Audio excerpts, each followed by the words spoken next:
semuanya. Yang saya hormati Mas Dani selaku Kepala PKPO DJPP, kemudian rekan-rekan SDM dan rekan-rekan DJPP sekalian. Selamat pagi dan mohon izin Mas, saya mau share screen sedikit ya terkait PPT-nya tadi. Ya, silakan Mas. Oke, sudah bisa.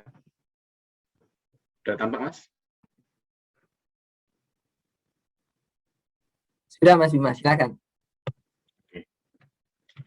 Baik, bismillahirrahmanirrahim. Selamat pagi rekan-rekan semua. Semoga dalam keadaan sehat dan sukses selalu. Jadi pada pagi hari ini saya akan sharing ya sama Ayu. Kita kan masuknya tahun 2019, jadi alangkah baiknya kalau dijabarkan dulu atau diberikan gambaran gimana proses D4 tahun sebelumnya atau tahun 2019, dan nanti mungkin bisa dijadikan sedikit benchmarking atau compare atau membandingkan gimana nanti persiapan teman-teman buat ujian berikutnya. Nah, gambaran umum SPMB PKN STAN 2019 ini timeline-nya saya ingat banget, ini bulan Maret waktu keluar pengumuman. Jadi di tanggal 12 Maret sesuai dengan Peng 36 2019 itu keluar pengumuman dan biasanya langsung riuh, wah STAN buka lagi, ayo daftar. Terus kita daftar dan jeda dengan seleksi administratifnya itu memang nggak lama ya. Jadi teman-teman mungkin kalau misalnya ada yang merasa, ih mepet banget ini buat mempersiapkan atau melengkapi dokumennya.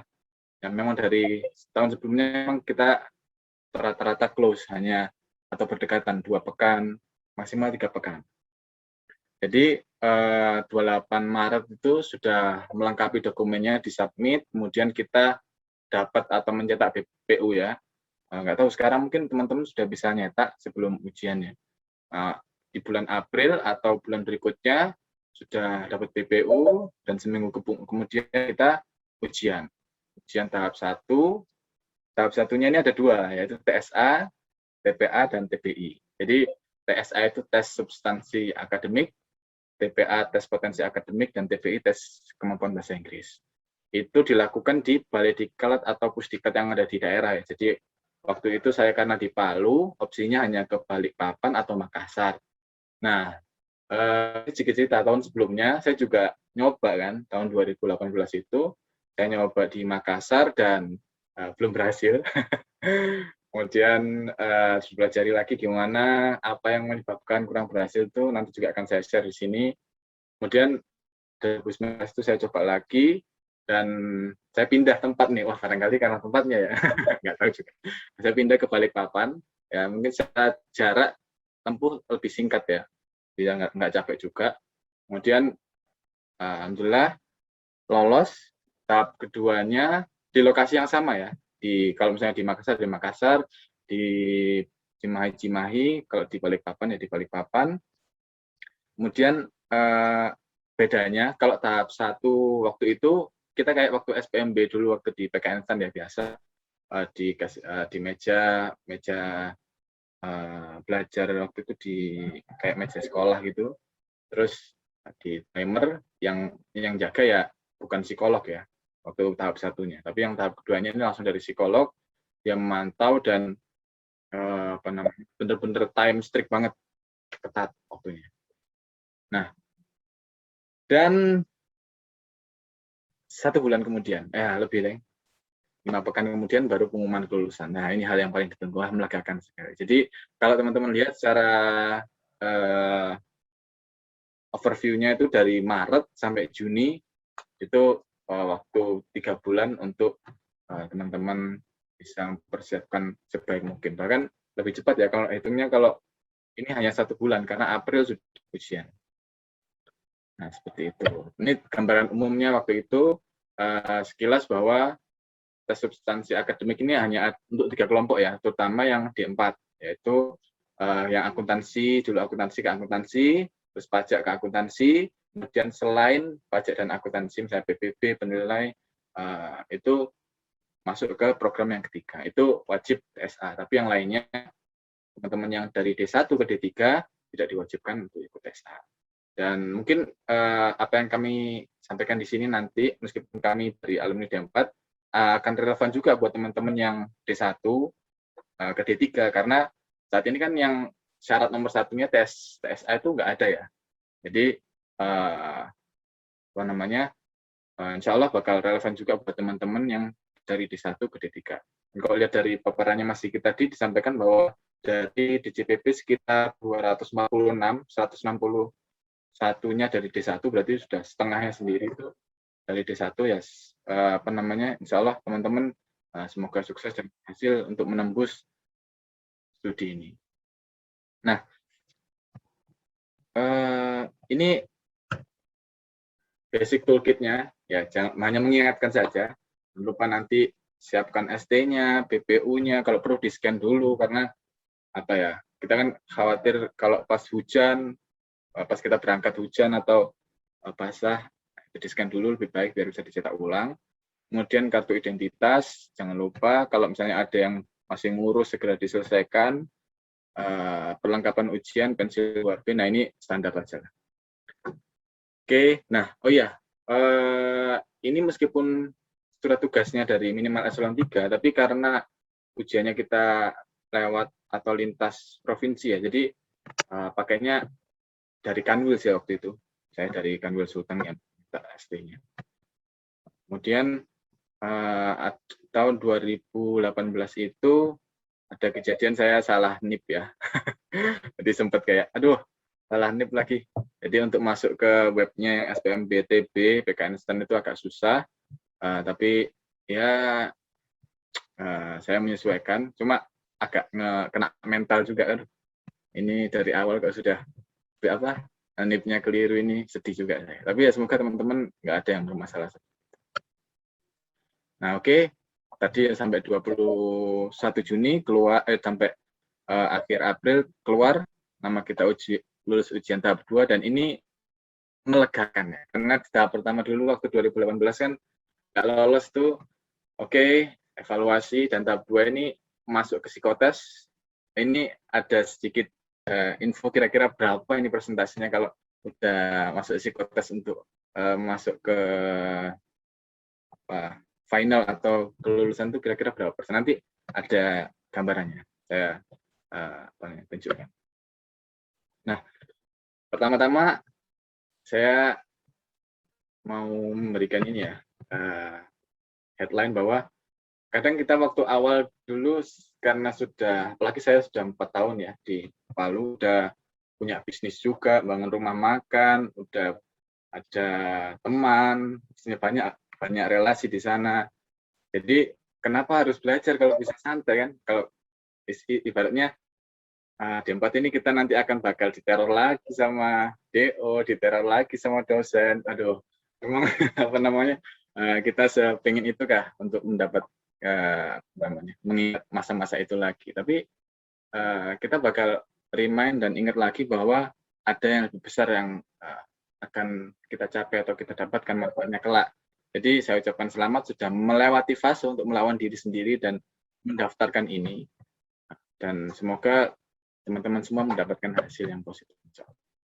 Jadi aku sama Harisa, sama Ayu, job nih, bagi job. Jadi aku bagian yang non teknis, nanti yang teknisnya, tips and triknya dari Ayu.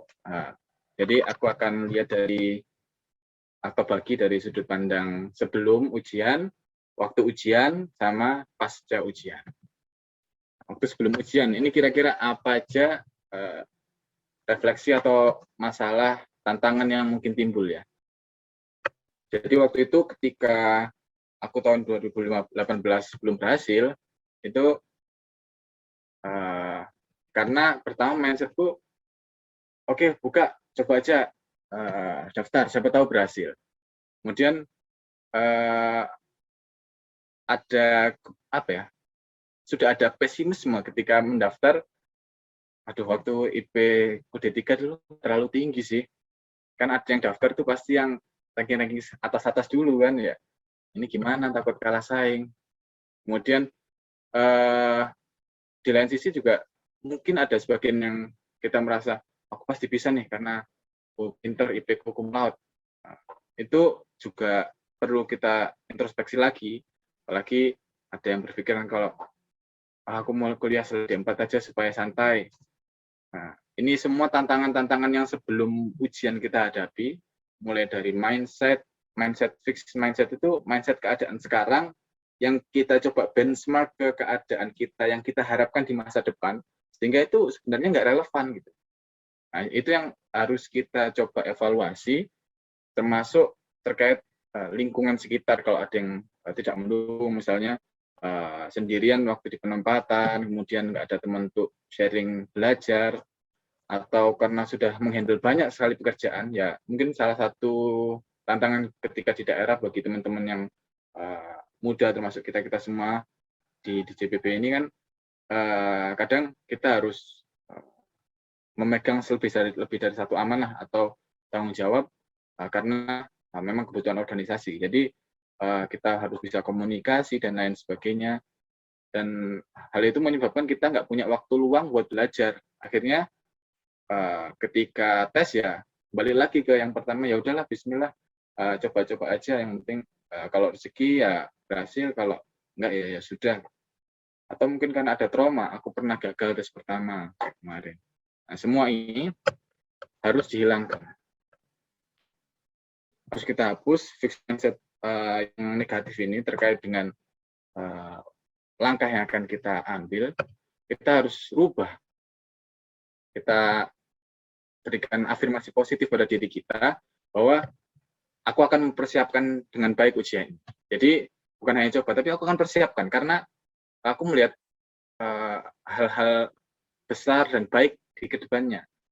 Bisa jadi dulu mungkin IP ku memang belum maksimal, aku kalah saing dengan teman-teman yang lain, tapi ini kesempatanku untuk memperbaikinya.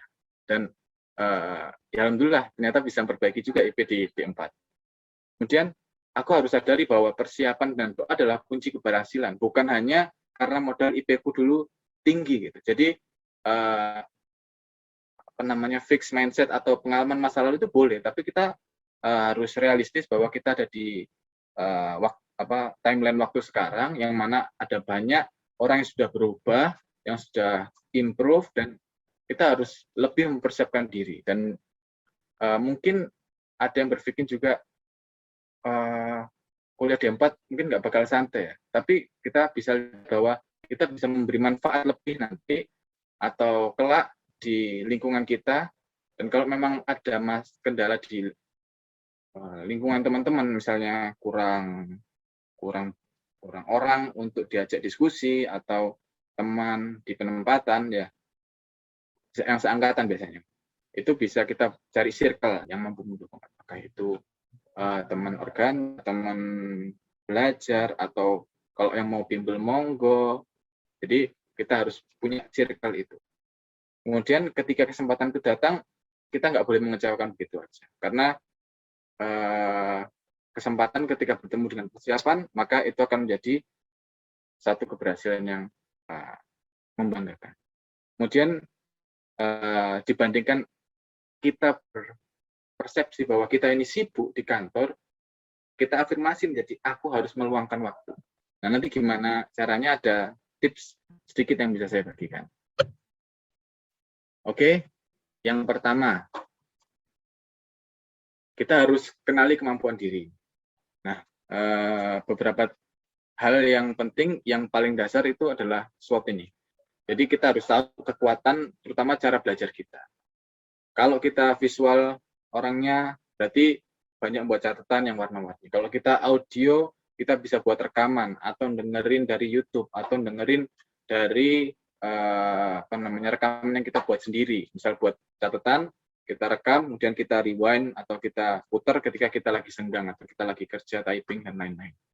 Kemudian bangun mini habits. Mini habits ini kenapa dikatakan mini? Karena ketika habits, kita bilang habits itu kan kayak, misal kalau orang mau setiap hari lari 5 km, setiap minggu 5 km, mungkin akan terasa berat. Tapi ketika kita mulai dari, yaudah kita jalan kaki dulu aja ke ujung gang, misal, nanti balik lagi. Atau push up, yang biasanya targetnya 20 kali atau 100 kali, itu pasti dimulai dari satu push up dulu kecil. 1, 2. Nanti lama-lama tahap. Dengan membangun mini habits itu akan lebih besar pengaruhnya dan akumulasinya akan lebih besar daripada kita 1 kali, 20 atau 50 kali, tapi tangan sudah jarum semua, udah pekan depannya nggak bisa lagi. Nah, itu lebih susah lagi. Sama kayak belajar. Ketika misalnya kita melihat buku soal latihan TPA bahasa Inggris atau psikotes itu, aduh banyak sekali nih TPA dengan berbagai variasinya, mulai dari yang bahasa Inggris maupun bahasa Indonesia. Kita mulai dulu dari kita buat ini 1 lembar dulu selesai. Oke, besok 1 lembar lagi. Dan nanti lama-lama akan bisa banyak berlembar-lembar tanpa kita sadari. Maksudnya karena itu sudah menjadi habits. Kemudian kita sadari juga apa sih yang dirasa kita kurang gitu. Memang ketika kita ingin melahap semua jenis soal, karena waktu itu ada TSA juga ya. Jadi bayangkan ketika materi TSA itu yang kita pelajari selama kuliah 3 tahun, itu akan kita review dalam 1 kali ujian, dan jeda waktu yang seperti saya jelaskan tadi, timeline-nya hanya Maret sampai April, jadi 1 bulan untuk 3 tahun itu hal yang sangat sulit sekali. Dan kita harus pintar-pintar berstrategi, dan waktu itu soal yang takes long time itu bakal kita kompensasikan dengan kita bisa untuk menjawab soal-soal yang theoretical atau nggak banyak makan waktu, seperti itu. Misalnya kita sadari kekurangan kita seperti itu. Dan opportunities atau kesempatan, fasilitas atau orang-orang yang mendukung.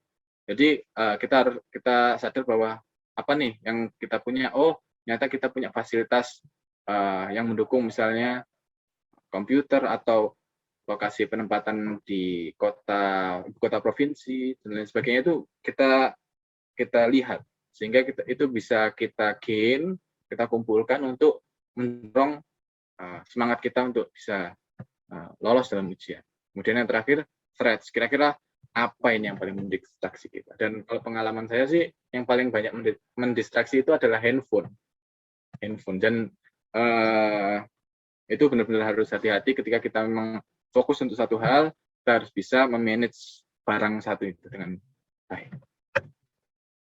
Nah, tadi yang saya sampaikan, kita mengumpulkan semua kekuatan itu, kemudian kita tahu apa yang mendistraksi, apa kekurangan kita, sehingga kita bisa jadi fokus, termasuk dalam hal pekerjaan. Karena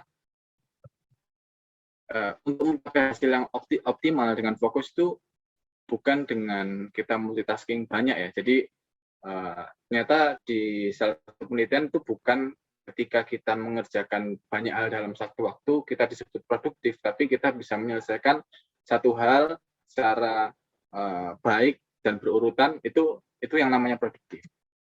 Kemudian kita gunakan prioritas seperti yang sudah umum atau jamak diketahui, ada yang penting, ada yang segera. Kita bisa lihat kalau misalnya itu segera, ya, dan itu penting, kita harus selesaikan. Dan itu penting, tapi urgensi waktunya masih ada jeda waktu, kita cari yang lebih penting lagi. Kemudian kalau ada yang segera tapi nggak penting, mungkin itu bisa didelegasikan. Apalagi kalau yang tidak penting, mungkin itu memang bukan tupoksi kita, jadi kita komunikasikan lagi, sebaiknya bukan kita yang mengerjakan. Jadi kita harus berusaha untuk bisa fokus mengerahkan segenap kekuatan atau kesempatan yang ada di sekitar kita untuk mendukung tercapainya tujuan kita.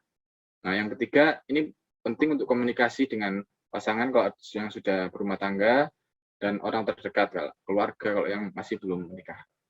Ini penting karena dari dukungan positif mereka, kita bisa lebih semangat. Kemudian ketika kita down juga mereka mengingatkan, jadi secara nggak langsung jadi motivasi atau motivator bagi kita untuk mencapai tujuan.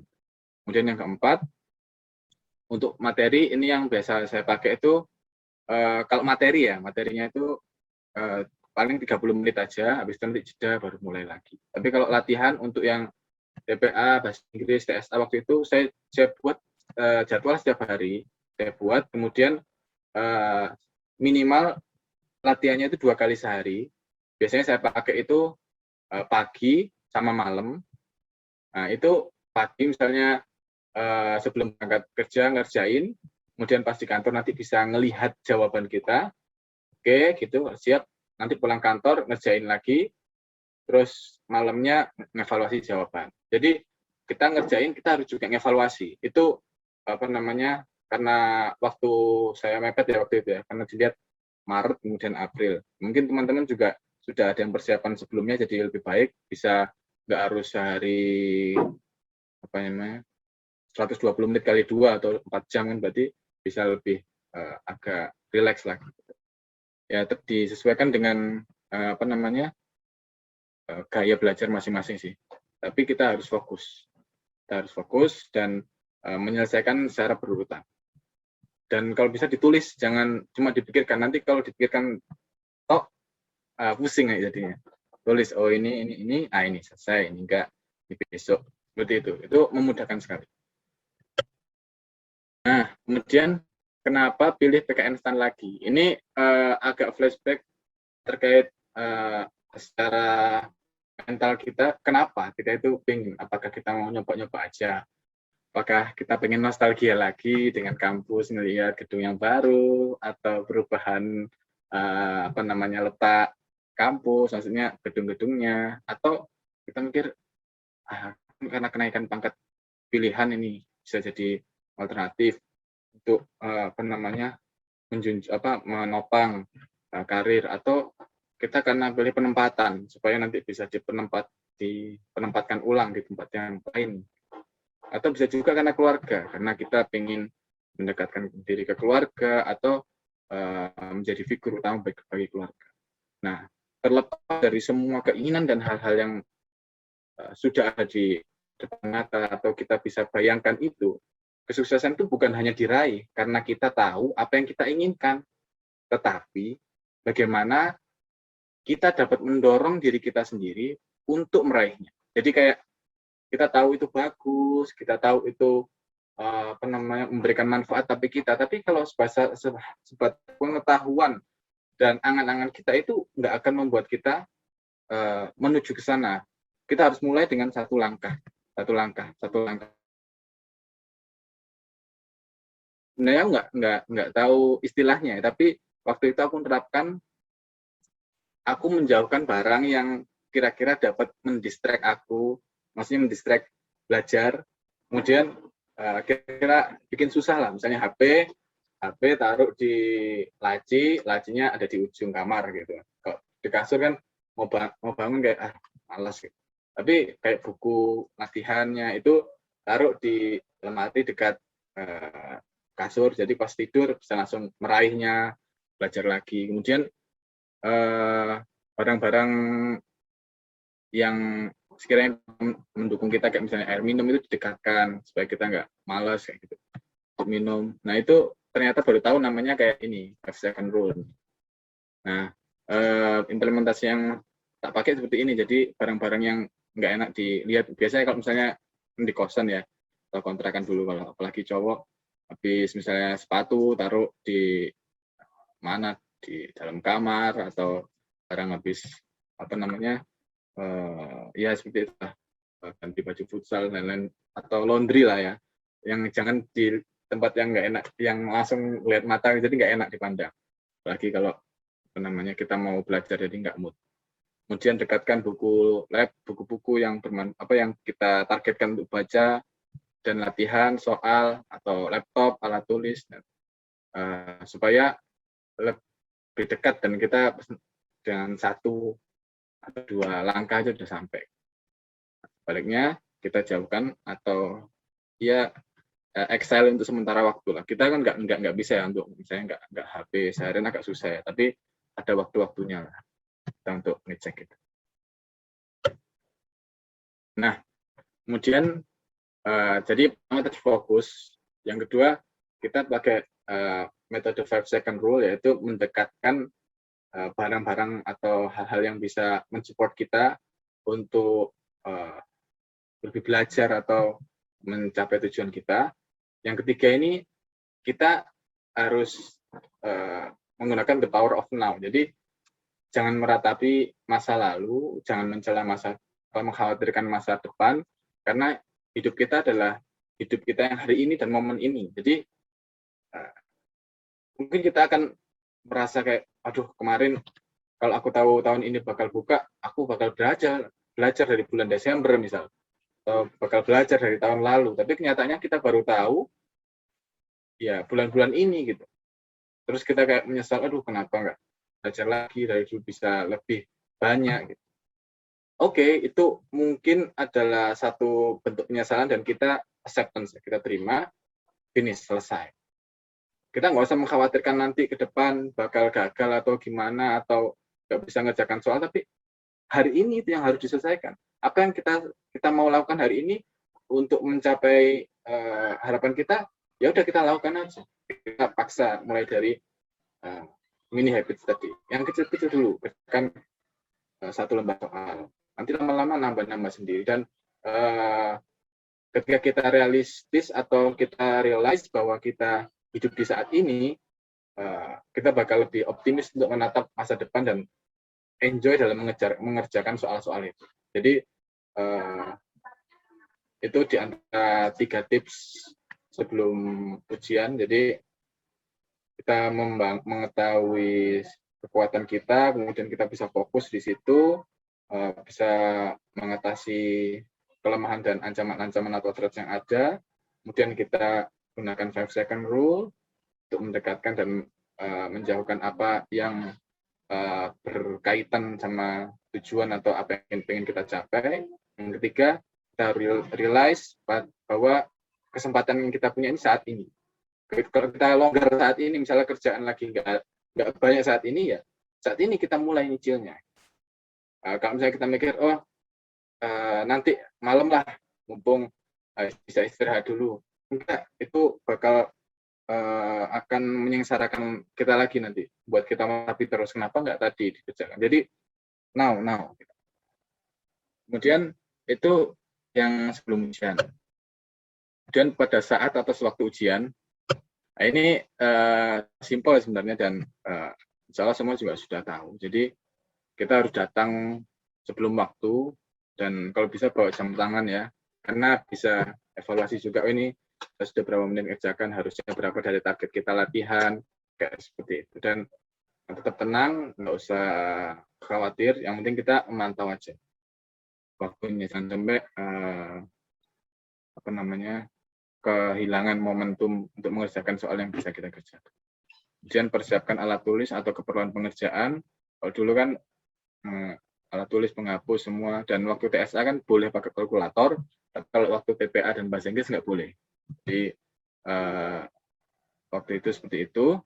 Kemudian kalau misalnya lagi waktu menunggu, itu jangan melamun, apalagi scrolling medsos itu bakal wasting time, mengacaukan pikiran kita. Jadi pakai aja yang bermanfaat lain, berdoa kah, atau berzikir, pertama minta doa ke orang tua, itu penting ya secara kita adalah makhluk yang beriman kepada Tuhan Yang Maha Esa. Jadi atau lakukan hal yang bermanfaat lain lah. Jangan ngelamun misalnya lihatin, ternyata BDK ini besar ya. Bagaimana, atau itu temanku kemarin kira-kira gimana ya belajarnya. Jangan sampai melamun, apalagi scrolling medsos. Fokus saja ke apa yang pengen kita lakukan. Karena ibarat kita mau ujian ini, mau fight kan, mau berperang, fokus pada kondisi kita sehingga kita bisa maksimal waktu di battlefield-nya itu, di arenanya. Kemudian jangan terjebak pada soal sulit. Jadi waktu mengerjakan soal, waktu itu memang ada soal yang menurutku, aduh ini nggak mungkin soal ini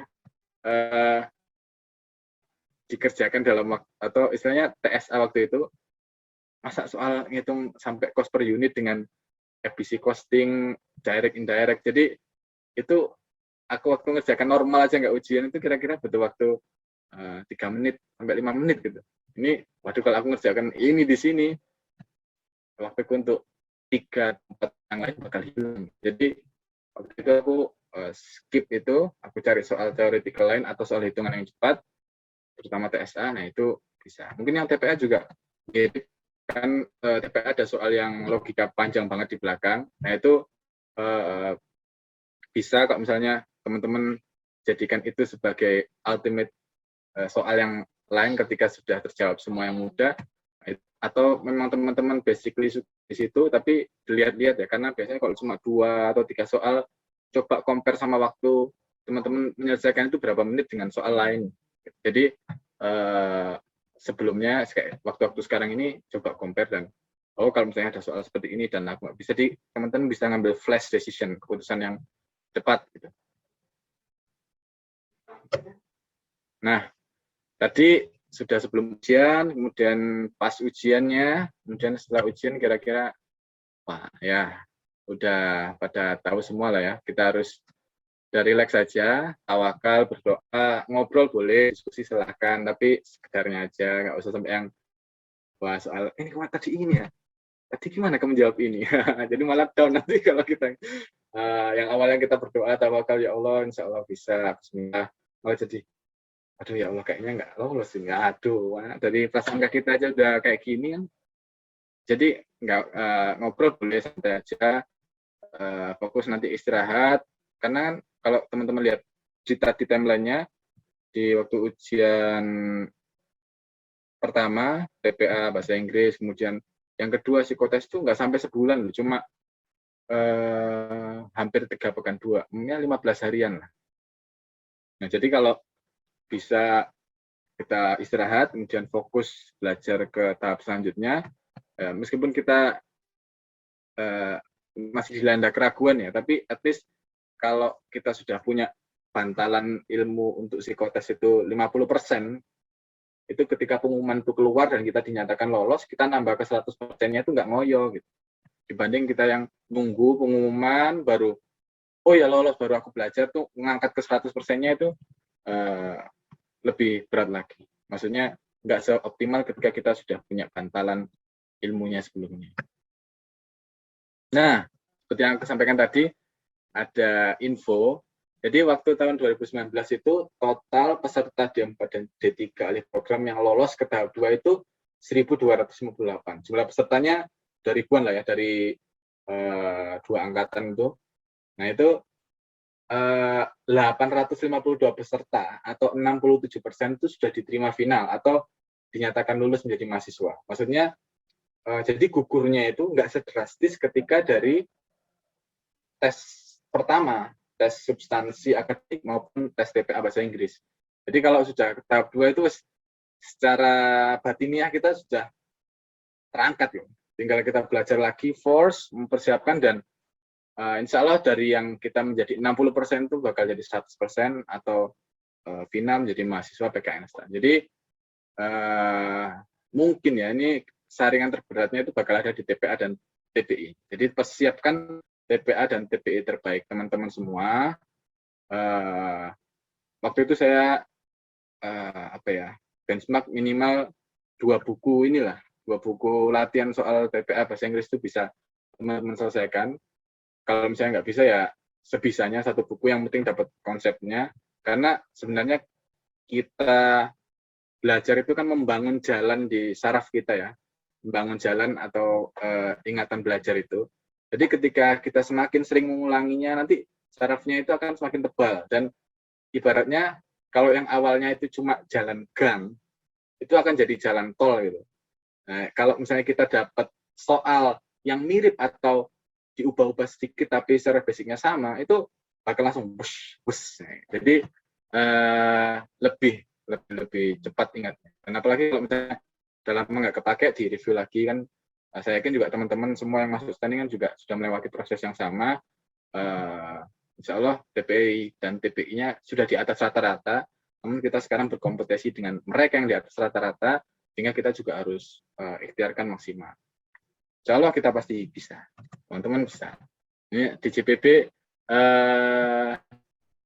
tahun-tahun kemarin ini semoga tahun bisa meningkat lagi, semakin banyak lagi yang lulus D4 dan D3 di PKN STAN ini. Menyaingi pajak lah ya. Nah, mungkin ini sudah mendekati akhir. Jadi link belajar yang waktu itu saya pakai, ya buku TPA TPI masuk STAN, kemudian TPNS juga aku pakai untuk TPA sama TPI-nya, kemudian CSA-nya waktu itu resume materi kuliah, dan aku juga join ke web latihan soal CPNS.com. Ini aku bukan promosi ya, cuma menunjukkan aja effort atau langkah yang udah aku ambil. Kemudian dari situ aku ambil soal SKD-nya, TKD-nya, kemudian TU-nya, bahasa Inggrisnya. Jadi buat belajar.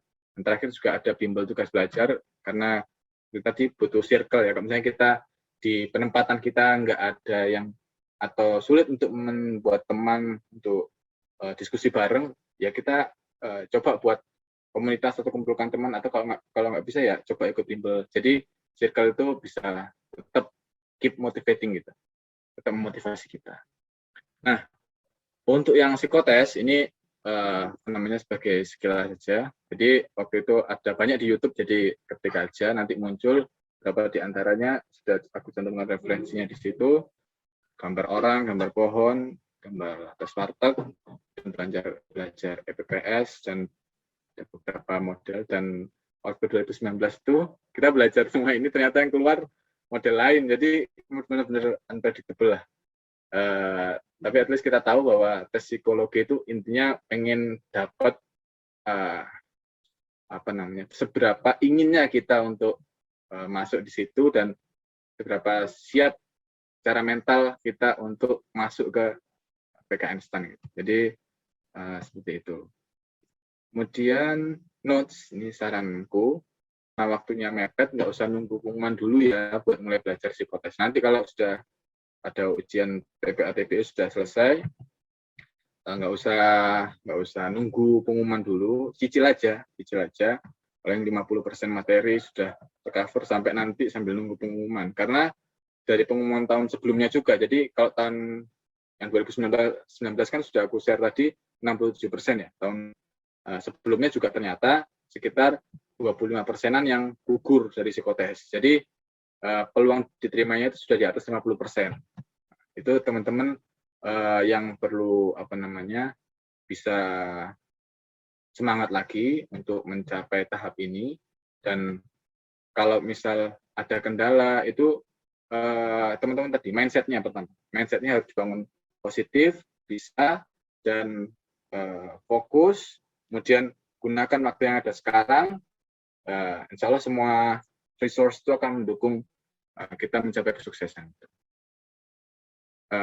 Oh iya, dan tambahan lagi, misal kalau teman-teman terutama yang kinestetik ya, karena aku merasa juga cara belajarku kinestetik, itu kita bakal bisa untuk lebih paham materi ketika kita sambil mengajarkan. Jadi ajarkan aja kalau misalnya ada adik yang mau masuk PKN STAN, atau kalian tanya pas diskusi di circle-nya itu tanya jawab, itu bakal sangat membantu banget buat teman-teman yang tipenya kinestetik.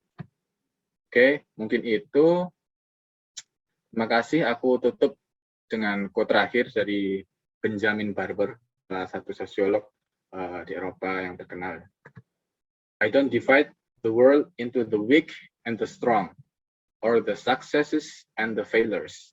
I divide the world into the learners and non-learners. Jadi dunia itu hanya dibagi, menurut dia ya, hanya orang-orang yang belajar dan tidak belajar. Orang yang belajar bakal mencapai hal yang baik dan positif yang ada, dan orang yang tidak belajar bakal ketinggalan atau left behind. Jadi gracias, terima kasih. Aku tutup, dan mungkin kita bakal nanti lanjut ke sesi tanya jawab setelah pemaparan Mbak Ayu. Oke, saya kembalikan ke Mas Sigit.